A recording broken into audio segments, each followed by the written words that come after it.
Hello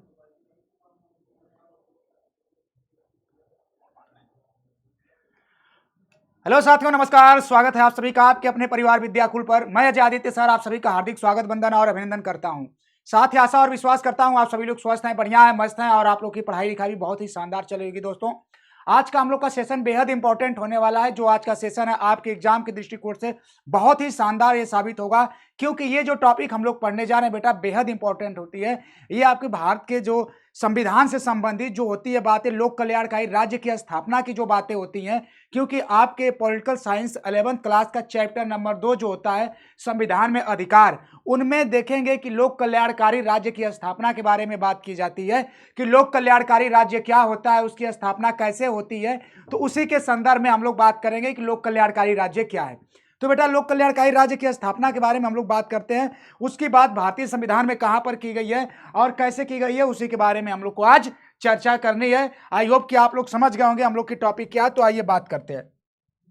लोक कल्याणकारी राज्य की स्थापना की बात हम लोग बेटा करेंगे तो उसमें आप देखेंगे कि राज्य के नीति निदेशक तत्व की चर्चा होती है। किसकी होती है बेटा? तो कहेंगे राज्य के नीति निदेशक तत्व। ये राज्य के नीति निदेशक तत्व क्या है, इन्हीं के बारे में हम लोग को पढ़ना है। राज्य के नीति निदेशक तत्व, नीति निदेशक तत्व की बात करनी है।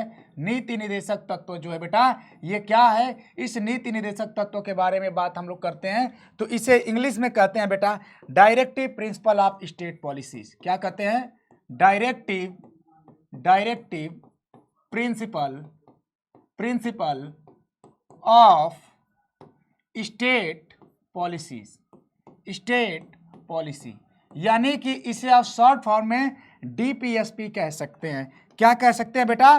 तो आप चाहेंगे तो इसे शॉर्ट फॉर्म में डीपीएसपी कह सकते हैं। क्या कह सकते हैं? डीपीएसपी। डीपीएसपी का मतलब क्या हो जाता है बेटा? Directive principle of state policies. यानी कि यह जो आपके जो देखेंगे जो चैप्टर 2 है उसमें के जो टॉपिक है लोक कल्याणकारी राज्य की स्थापना, उसकी हम लोग भूमिका देख रहे हैं। उसकी भूमिका के अंतर्गत बेटा आपको क्या देखने को मिलता है, ये लोक कल्याणकारी राज्य की स्थापना की हम लोग बात करते हैं तो ये संविधान के किस भाग में है? तो कहेंगे भारतीय संविधान के भाग 4 में है। कहां पर बेटा? भाग 4 में है। और हम लोग बात करते हैं कि ये भाग 4 में जो रखा गया है लोक कल्याणकारी राज्य की स्थापना की बात की गई है, ये भाग 4 में अनुच्छेद कहां से कहां तक चलता है बेटा? तो इसका जो अनुच्छेद चलता है बेटा, इसके अनुच्छेद की अगर हम लोग बात करते हैं तो इसका अनुच्छेद आप देखेंगे तो आपको देखने को मिल जाता है। इसका जो अनुच्छेद होता है, अनुच्छेद बेटा, अनुच्छेद कहां से कहां तक होता है? तो अनुच्छेद कहेंगे 36 से लेकर कहां तक होता है? 36 से लेकर कहां तक होता है बेटा? 51 तक होता है। 36 से लेकर कहां तक होता है बेटा? 51 तक देखेंगे कि डीपीएसपी की बात की गई है, लोक कल्याणकारी राज्य की स्थापना की बात की जाती है ना। अब देखेंगे कि ये लोक कल्याणकारी राज्य की स्थापना की जो बात की गई है ये आखिर है क्या बेसिकली। तो देखिएगा यहां पर अगर हम बात करते हैं कि राज्य के नीति निदेशक तत्व भारतीय संविधान के भाग 4 अनुच्छेद 36 से 51 तक में इसकी चर्चा की जाती है। और ये कहां से लिया गया है? तो इसको देखेंगे कि कहां से लिया गया है। तो भारतीय संविधान में इसका समावेशन कहां से किया गया है? तो आप कहेंगे कि आयरलैंड के संविधान से। कहां के संविधान से? तो आप कहेंगे बेटा आयरलैंड के संविधान से लिया गया है। आयरलैंड के संविधान से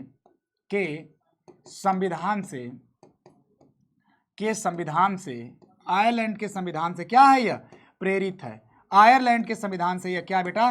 प्रेरित है। यानी कि आप कहेंगे भारतीय संविधान में राज्य के नीति निदेशक तत्व जो हैं ये कहां से लिए गए हैं? तो आप कहेंगे कि आयरलैंड के संविधान से इसे लिया गया है। यानी कि आयरिश संविधान में भी एक डीपीएसपी का उल्लेख किया गया है। उसी प्रकार से भारत के भी संविधान में देखेंगे कि एक डीपीएसपी का उल्लेख देखने को मिल जाता है ना। यहां तक बात आप लोग को क्लियर हो गई होगी, हमें पूरी आशा विश्वास है बेटा। अब उसके बाद हम लोग बात करते हैं कि लोक कल्याणकारी राज्य की स्थापना करने का मतलब क्या होता है।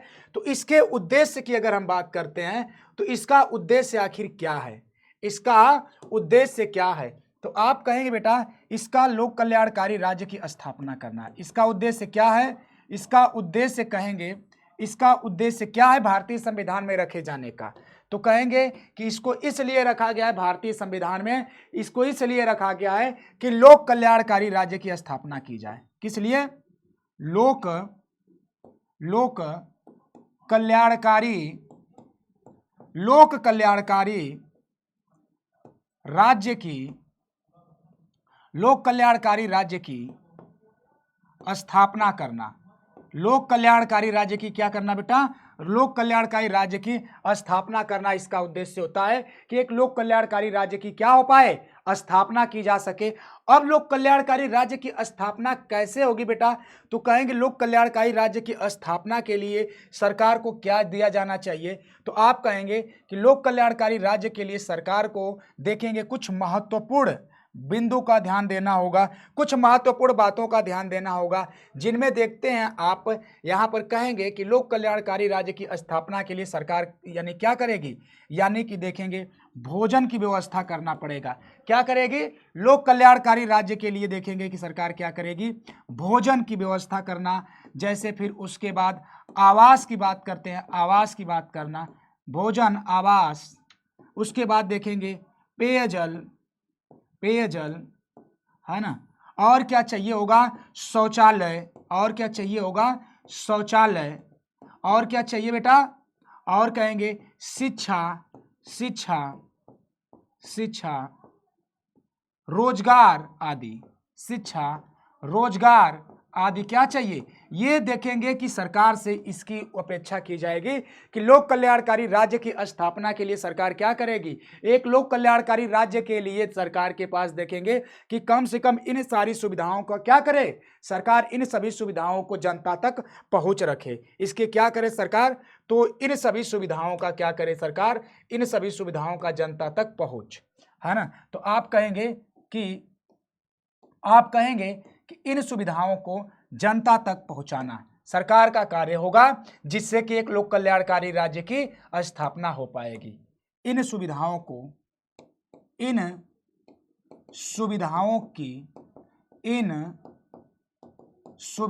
की जनता तक पहुंचाना ये क्या है? सरकार का कार्य होगा। सरकार क्या करेगी? सरकार इन सभी सुविधाओं को जनता तक ले जाएगी। देखिए लोक कल्याणकारी राज्य की स्थापना कैसे होगी बेटा? तो कहेंगे लोक कल्याणकारी राज्य की स्थापना तभी हो सकती है, लोक कल्याणकारी राज्य की स्थापना तभी होगी जब वहां की जनता खुशहाल होगी। और कहीं की भी जनता खुशहाल तब होगी, किसी भी देश की जनता खुशहाल तब होगी बेटा जब वहां पर वहां के लोगों को अच्छा भोजन मिलेगा, अच्छा आवास मिलेगा, अच्छा पेयजल मिलेगा, वहां लोगों को रोजगार मिलेगा, शिक्षा मिलेगी, तभी तो वहां के लोग खुशहाल रहेंगे।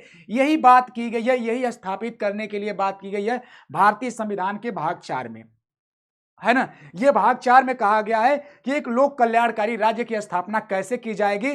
तो इन सभी सुविधाओं को जनता तक पहुंचाकर, सभी सुविधाओं को जनता तक इन सुविधाओं के माध्यम से लाभान्वित करके आप सरकार जो होगी उसको दिए गए ये क्या है? कुछ नैतिक कर्तव्य होंगे, उसके नैतिक दायित्व होंगे, जिनके माध्यम से अपनी जनता को सरकार खुश रखेगी। यही बात रखी गई है भारतीय संविधान के भाग 4 के अंतर्गत, जो DPSP directive principle of state policies के रूप में जाना जाता है। ये राज्य को दिए गए कुछ क्या है? ये निर्देश है। क्या है? ये राज्य को दिए गए निर्देश है। क्या कहेंगे आप? राज्य को, है ना, राज्य को दिए गए निर्देश हैं। ये राज्य को दिए गए निर्देश है बेटा, जिन्हें हम लोग क्या कहते हैं? जिन्हें हम लोग directive principle of state policies कहते हैं। राज्य को दिए गए निर्देश हैं जिन्हें हम लोग क्या कहते हैं? Directive principle of state policies. I hope कि आप लोग हमारी बात समझ गए होंगे। अब आप देखेंगे इसके पहले हम लोग जब बात कर रहे थे, मौलिक अधिकार की बात कर रहे थे बेटा, तो मौलिक अधिकार के बारे में जब हमने चर्चा किया था तो आप वहां पर देखे होंगे कि मौलिक अधिकार का उल्लंघन होने पर आप न्यायालय जाते थे। कहां जाते थे? आप न्यायालय जाते थे, न्यायालय की शरण लेते थे। अनुच्छेद 32 के तहत आप जाते थे सुप्रीम कोर्ट, अनुच्छेद 226 के तहत हाई कोर्ट जाते थे, है ना। अपने मौलिक अधिकारों को लागू भी करवाते थे। न्यायालय 5 प्रकार की रिट जारी करती थी, है ना। मगर यहां पर बेटा जब हम लोग बात करते हैं तो यहां पर आप देखेंगे कि इसके लिए आप न्यायालय की शरण नहीं ले सकते। अर्थात आप कहेंगे कि डीपीएसपी क्या है, एक नोट करके लिखिएगा, बड़ी इंपॉर्टेंट बात हम बताने जा रहे हैं बेटा, यह आपके एग्जाम के दृष्टिकोण से बेहद इंपॉर्टेंट होगी और बेहद इंपॉर्टेंट होगी। आप कहेंगे, एक नोट करके लिखेंगे, वहीं पर आप नोट करके लिखेंगे, है ना। नोट में क्या लिखेंगे, नोट में लिखेंगे बेटा आप यह लिखेंगे कि डीपीएसपी यानी directive principle of state policies, DPSP न्यायालय में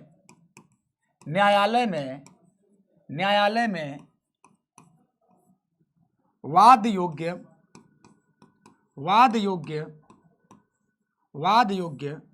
नहीं है, वाद योग्य नहीं है।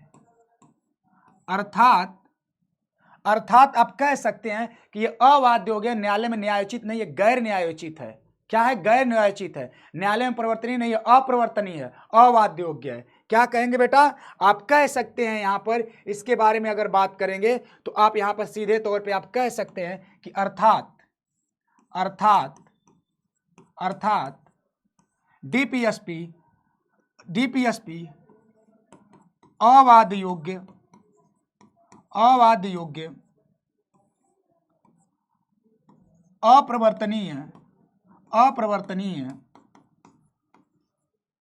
अप्रवर्तनीय या अवाद योग्य है, यानी कि वाद योग्य नहीं है, या अवाद योग्य, अप्रवर्तनीय है, या गैर न्यायोचित है, क्या कहेंगे, यह गैर न्यायोचित है। यानी कि आप देखेंगे कि इसके लिए आप न्यायालय नहीं जा सकते, आप इसके लिए न्यायालय से ये नहीं कहेंगे कि आप इसको लागू करिए, यह गैर न्यायोचित है। तो आप हमारी बात को समझ गए कि नहीं। तो हम लोग जो बात कर रहे हैं बेटा, ये बेहद इंपॉर्टेंट बात है। आप इसके बारे में अगर देखेंगे तो ये बहुत इंपॉर्टेंट है। इसमें कई ऐसे आर्टिकल मिलेंगे जो आपके एग्जाम के लिए बेहद इंपॉर्टेंट होंगे, जैसे कि हम बात करते हैं आगे, अभी चर्चा ही करेंगे। आई होप कि आप लोगों को यहाँ तक हमारी बातें एकदम पूरी तरह से स्पष्ट हो गई होगी, कि आप लोगों ने देख लिया होगा कि यहाँ पर बेटा जो आप डीपीएसपी के बारे में पढ़ रहे हैं, ये डीपीएसपी आपके लिए कितना इंपॉर्टेंट है, इसी मुद्दे पर हम लोग चर्चा कर रहे हैं बेटा। आई होप कि आपको ये डीपीएसपी अच्छे से समझ में आ गई होगी। क्लियर है, सॉरी, एकदम क्लियर है। यहां तक किसी को कोई भी दिक्कत नहीं होगी। आप चाहेंगे तो स्क्रीनशॉट ले लेंगे, या फिर चाहेंगे तो इतनी बातें अगर नोट डाउन कर लेंगे तो ये आपके बेहद इंपॉर्टेंट है। आपके एग्जाम में यहां से अच्छा प्रश्न आपको मिल जाएगा जो आप आसानी से कवर कर पाएंगे। हमें पूरी उम्मीद है कि आपको ये DPSP directive principle of state policy आपको समझ में आ गया होगा।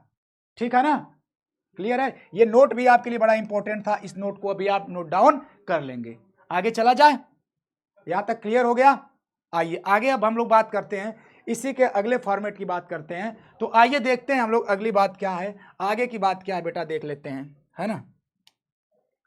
राज्य के नीति निदेशक तत्व, जिन्हें हम लोग क्या कहते हैं, डीपीएसपी कहते हैं, directive principle of state policies कहते हैं। क्या कहते हैं बेटा, directive principle of state policies कहते हैं। अनुच्छेद 36 से 51 में राज्य को निर्देशित करने वाले तत्वों का उल्लेख किया गया है। और यह संकल्पना कहां से ली गई है बेटा, तो यह कहां से प्रेरित है, तो ये कहेंगे कि प्रेरित है गुरुजी आयरलैंड के संविधान से है। और जैसा कि हमने अभी आपको बताया है कि डीपीएसपी वाद योग्य नहीं होता है, अर्थात न्यायालय द्वारा इसको लागू नहीं कराया जा सकता। और ये संविधान निर्माताओं के द्वारा राज्य को दिए गए सकारात्मक उद्देश्य हैं, जिनका उद्देश्य सामाजिक, आर्थिक तथा भारत को एक कल्याणकारी राज्य की स्थापना करना होता है। यानी कि भारत को सामाजिक, आर्थिक रूप से क्या करना है, मजबूत करना है। इसका उद्देश्य क्या है, एक लोक कल्याणकारी राज्य की स्थापना करना है, जो आपको दिख रहा होगा। ठीक है ना, स्पष्ट हो गई ये बातें। लोक कल्याणकारी राज्य का मतलब कि वहां की जनता क्या हो, खुशहाल हो, वहां के लोगों को भोजन, आवास, ये सब पेयजल वगैरह आसानी से उपलब्ध होगा, तो जनता क्या होगी, जनता खुशहाल होगी। ठीक है ना, चलिए देखते हैं। 36 में राज्य की परिभाषा दी गई है। इसमें अनुच्छेद 36 में क्या कहा गया है कि राज्य क्या है, राज्य को परिभाषित किया गया है। और 36 के अंतर्गत कहा गया है कि भारत का एक कल्याणकारी राज्य की तरह कार्य करेगा, जो शिक्षा, स्वास्थ्य आदि को क्या करेगा, उपलब्ध कराएगा, है ना। जो हम अभी बात कर रहे थे वही यहाँ पर आपको आर्टिकल के माध्यम से रखी गई है। और 37 के अनुसार डीपीएसपी को अप्रवर्तनीय बनाया गया है, यानी अवाद योग्य बनाया गया है। यानी राज्य नीति निदेशक तत्वों को न्यायालय द्वारा परिवर्तनीय नहीं किया गया, जैसा कि बेटा हमने आपको यहाँ पर बताया है। आप कह सकते हैं कि यहाँ पर ये आर्टिकल कौन सा लगेगा, तो कहेंगे कि ये आर्टिकल जो होता है बेटा, आर्टिकल 37 के द्वारा, है ना, आर्टिकल 37 द्वारा। यहां पर देखिएगा बेटा, हमने जो अभी बात की आपको यही बात की थी, किसी न्यायालय में परिवर्तनीय नहीं रखा गया है, यानी कि इसको न्यायालय में आप चुनौती नहीं दे सकते हैं। और ये जो बात कही गई है आर्टिकल 37 में रखी गई है। कहां पर है? आर्टिकल 37 में। 38 कहता है कि लोक कल्याण की वृद्धि के लिए सामाजिक व्यवस्था का निर्माण करेगा तथा प्रयास करेगा कि सामाजिक आर्थिक तथा आर्थिक व्यय पर आधारित व्यवस्था स्थापित हो सके।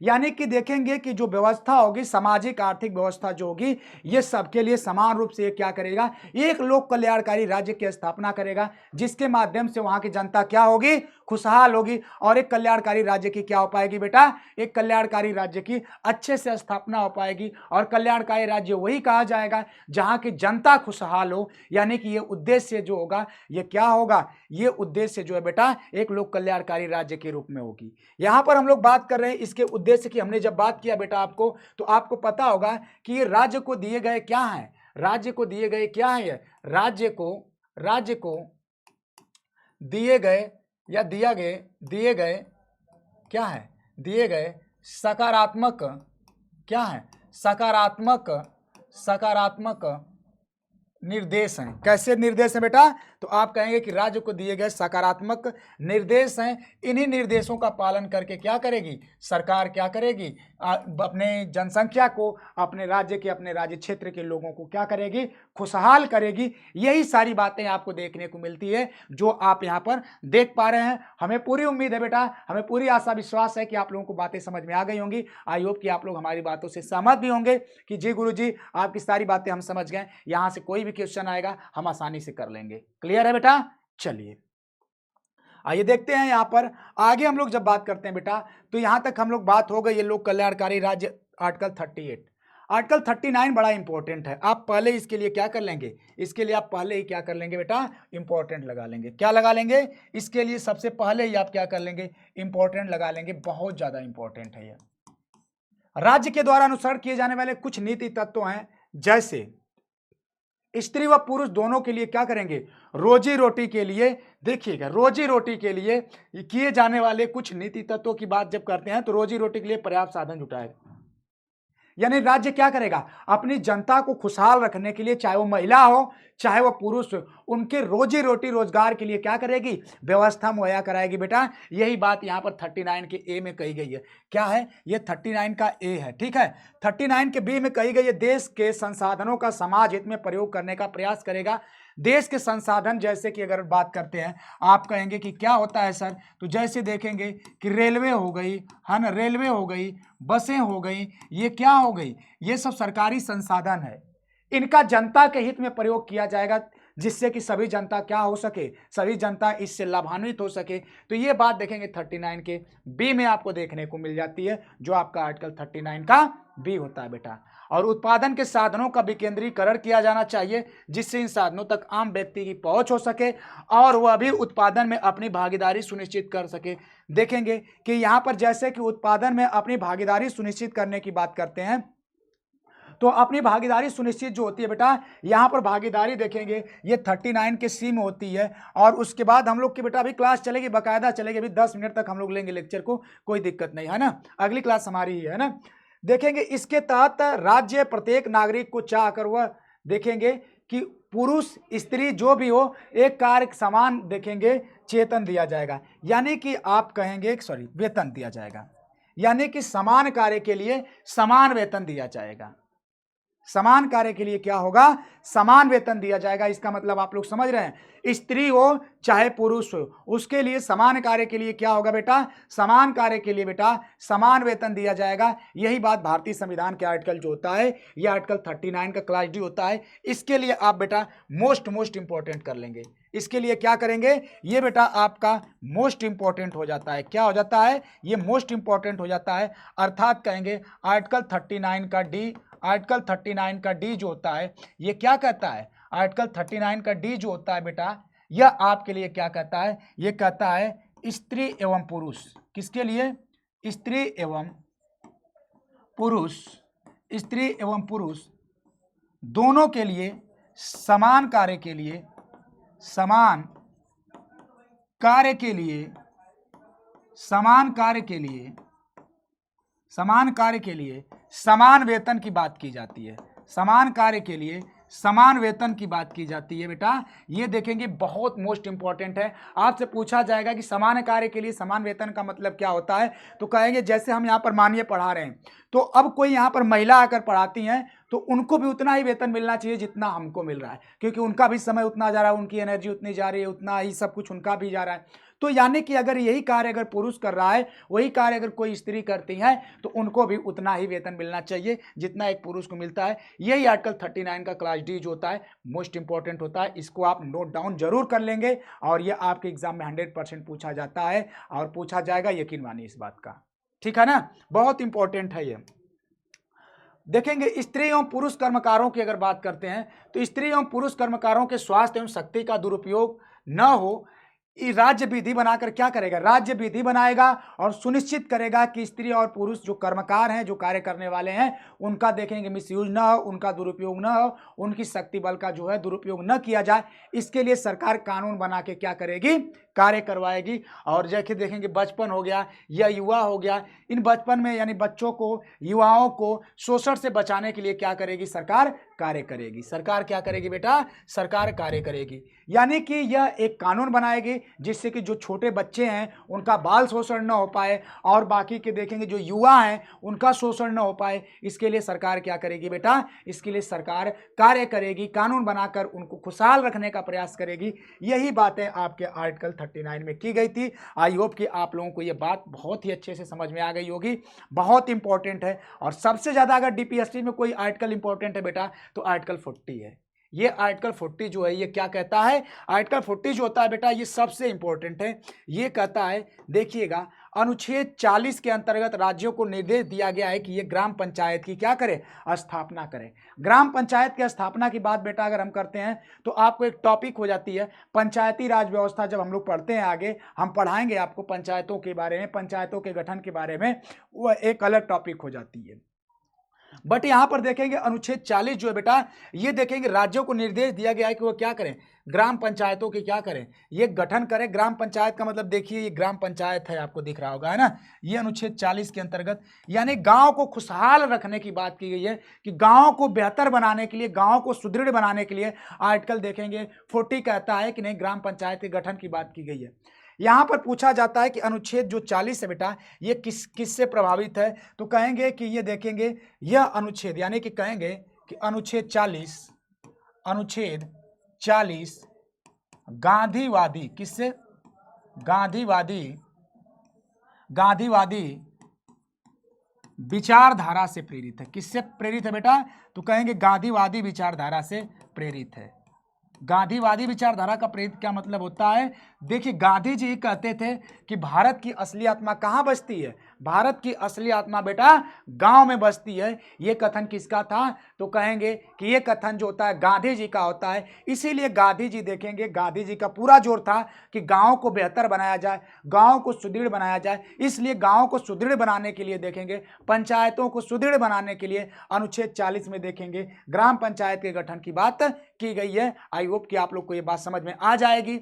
आपसे पूछा जाएगा बताइए अनुच्छेद 40 किस विचारधारा से प्रेरित है, तो कहेंगे कि गांधीवादी विचारधारा से प्रेरित है। और बहुत इंपॉर्टेंट है बेटा, ये क्या है, बहुत इंपॉर्टेंट है, जो आपके एग्जाम में ये अक्सर पूछ दिया जाता है। तो आई होप कि आप लोग देख लिए होंगे, ये बात आप लोग समझ गए होंगे। और इसके साथ ही साथ आर्टिकल 41 जो होता है ये कहता है कि विशेष परिस्थितियों में राज्य क्या करेगा, संरक्षण प्रदान करेगा। क्या करेगा राज्य, विशेष परिस्थितियों में बेटा ये क्या करेगा, संरक्षण प्रदान करेगा। और संरक्षण प्रदान करने की बात की जाती है। और 42 कह देता है कि राज्य ऐसी व्यवस्था बनाएगा जिससे लोगों की अपनी अनुकूल व्यवस्था में ही रहने का क्या करना पड़े, जीवन यापन करना पड़े। यानी कि कुछ ऐसी व्यवस्था बनाई जाएगी जो राज्य क्या करेगा, राज्य के जो लोग होंगे वह अनुकूल व्यवस्था में रहेंगे और वहां की जनता इसी प्रकार से क्या हो पाएगी बेटा, खुशहाल हो पाएगी। इसी प्रकार से क्या हो पाएगी, खुशहाल हो पाएगी। आई होप कि आप लोगों को बात हमारी समझ में आ रही होगी।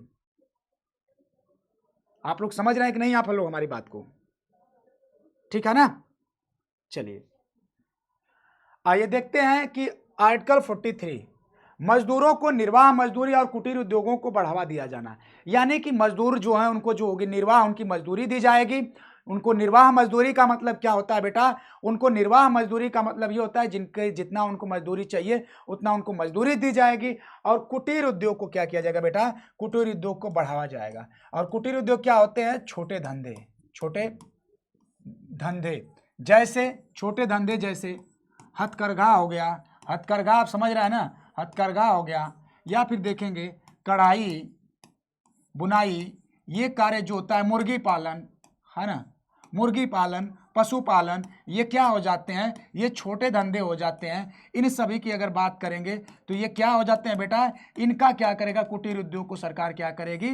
बढ़ावा देगी, है ना। कहने का मतलब यह है कि सरकार सबको तो रोजगार दे नहीं सकती, सरकार सबको तो रोजगार दे नहीं सकती, इसलिए देखेंगे कि सबको रोजगार नहीं दे पाएगी तो सरकार क्या करेगी? कुटीर उद्योग का बढ़ावा करेगी और बाकी की जनता को भी खुशहाल रखने के लिए वो क्या करेगी? छोटे छोटे जो धंधे हैं उन धंधों को क्या करेगी? उनको बढ़ाने का प्रयास करेगी। उनको क्या करेगी बेटा? बढ़ाने का प्रयास करेगी। आई होप कि आप लोग को हमारी बात समझ में आ रही है, तो एक बार जरूर बताइएगा जी गुरुजी समझ में आ रही है। आर्टिकल 44 कहता है कि नागरिकों के लिए एक समान, देखेंगे सिविल संहिता की बात की गई है, समान सिविल संहिता की बात जो होती है ये कहां पर है? तो कहेंगे आर्टिकल 44, यानी कि सबके लिए समान कानून बनेगा, चाहे वो देखेंगे विवाह हो गया, तलाक हो गया, या फिर देखेंगे गोद लेने की बात हो गई, है ना। इन सब में देखेंगे एक कानून बनेगा जिस पर देखेंगे सभी लोग समान रूप से क्या करेंगे? उसको लागू होगा तो फॉलो करेंगे। ऐसा अगर देखेंगे बेटा तो ये जो होती है ये अनुच्छेद 44 अभी तक पूरे भारत में नहीं लागू हो पाया है। एक आधा जैसे देश है, एक देश है जैसे करते हैं गोवा, है ना, वहां पर देखेंगे क्या है यह गोवा में देखेंगे समान नागरिक संहिता, और बाकी किसी राज्य में नहीं लागू है क्योंकि ये थोड़ा मुश्किल है, सरकार के लिए चुनौती है। मगर ये पूछा जाएगा बताइए समान नागरिक संहिता के लिए बात कहां पर की गई है?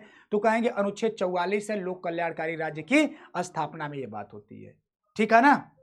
और अनुच्छेद 45 इसके तहत 0 से 6 वर्ष तक के बच्चों को देखभाल तथा शिक्षा का प्रबंध करने की बात की गई है। और ये पहले नहीं था, ये देखेंगे पहले नहीं, इसको क्या किया गया? इसको 46वें संविधान संशोधन 2002 के द्वारा इसको क्या किया गया? 2002 के द्वारा इसको क्या किया गया? इसको बेटा जोड़ा गया, है ना। क्योंकि देखेंगे कि ये जो था यहाँ पर पहले 6 से कितना था? पहले जो था 6 से 14 वर्ष के लिए था। पहले क्या था? पहले जो था 6 से 14 वर्ष तक के लिए था। मगर 6 से 14 वर्ष तक की अगर बात करते हैं, सॉरी 0 से 14 वर्ष तक के लिए था। कितना था? 0 से 14 वर्ष तक के लिए था। मगर बेटा अब देखेंगे कि इसे 0 से 6 वर्ष कर दिया गया और बाकी 6 से 14 तक के लिए कहां पे कर दिया गया है? और देखेंगे मौलिक अधिकार अनुच्छेद 21 के क में कर दिया गया है, ठीक है ना। तो यहां पर आपको समझ में आ रही है बातें, हमें लगता है पूरे अच्छे से समझ में आ गई होंगी। आई होप आप लोग बहुत ही आसानी से समझ गए होंगे, ठीक है ना। आइए देख लेते हैं और कुछ आर्टिकल्स हैं। यहाँ पे अगर बात करते हैं तो अनुच्छेद 46 जो होता है बेटा, राज्य अनुसूचित जातियों तथा जनजातियों पिछड़े वर्ग के लिए कल्याण के लिए व्यवस्था बनाएगा।